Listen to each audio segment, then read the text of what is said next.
আজকে শেয়ার করছি আমার সেলফ কেয়ার জার্নির একটি স্পেশাল দিন।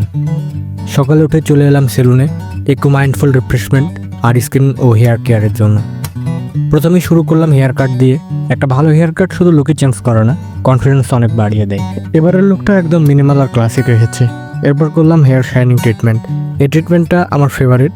চুল একদম সফট, সিল্কি আর হেলদি লুক পাচ্ছে, ঠিক যেমনটা আমি একদম চাই। শাইনিং শেষ করার পরে চুলের এখন এই অবস্থা। এবার ছিল facial session, skin deep cleaning, massage আর হাইড্রেশন সব কিছু একসাথে যেন ত্বকটাকে নতুন এক প্রাণ দিল।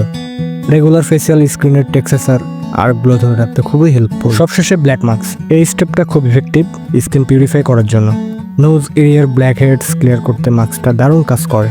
পুরো ট্রিটমেন্ট শেষে ত্বক আর চুল দুটোই যেন কথা বলছে, ফ্রেশ, হেলদি আর কেয়ার একটা ডে। নিজেকে সময় দেওয়ার কোনো বিলাসিতা নাই, এটা প্রয়োজন। তাই এমন একটা দিন যেখানে শুধু নিজের যত্ন, সেটা আমার আপনার সবার জন্য প্রাপ্য।